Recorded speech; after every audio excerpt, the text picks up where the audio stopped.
Here is one of the platform developer one question, and this question is also frequently asked in the Salesforce interviews. The question is the developer writes a before insert trigger, and how will he access the incoming records? On which context variable you'll have the value, whether it is in trigger at new or in trigger at new map. And this trigger at new records and trigger at new list are invalid. So those two are not available as part of trigger context variable. Okay, that's the reason. Okay, out of these four options, so you know that either one should be the valid one. Okay, let me create a trigger and then see the result. Okay, here I have written a trigger on all the events of trigger. Okay, also have written the debug log just to capture the trigger context values. Okay. So here I commented these two. This is because when I uncomment and then save this, you can see that these two will throw an error because these two are not part of trigger context variable. Okay, so let me comment this out. Okay, uh, let me create a record and then see and then capture it in the debug log. Okay, let me create a new record. This is test platform developer and then save it. So since it is a new record insertion, the before insert and after insert will get triggered, which means I'll show you that. So here what happens is before insert and after insert, these two will be captured. So we'll see what the output in the debug log. Okay, here is the after insert. So before that, here we have before insert. So in before insert, one trigger at new is having value. The other context variable are null, which means only trigger at new is valid in before trigger, before insert trigger.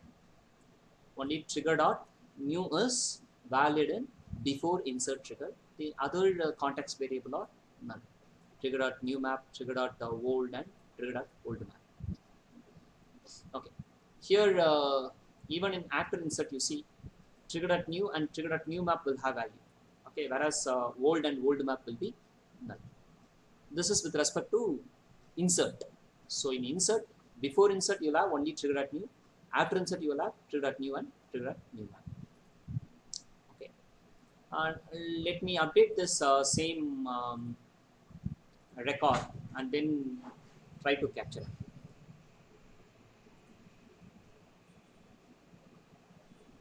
So here I updated the same record and then when I update before update and the before after update event will get triggered. Okay.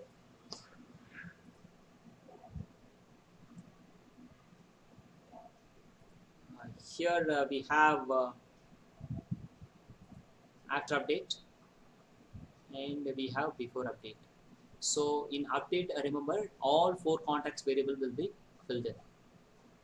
Trigger at new map, old and old map. This is because in new, the new record, which means if you update any old value, then the record with the new updated value will be stored here.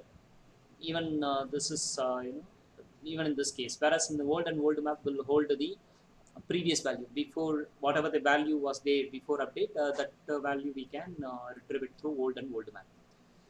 And you see here after update, again all four are valid. Okay, let me delete this record and see the output.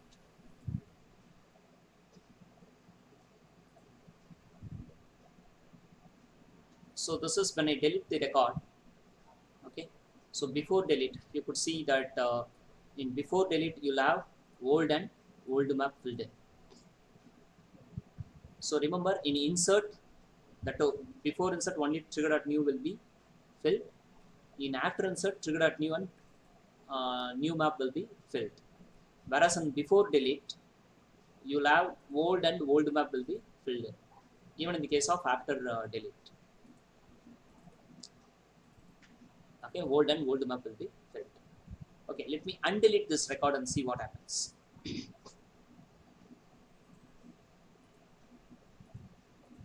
Okay, when I undelete the record, remember there is no before undelete, so only after undelete is possible.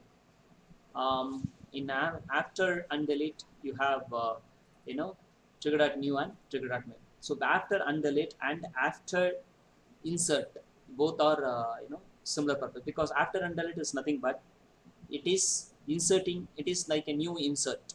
After undelete is like a new insert. That's the reason we have new and new map filter. Okay.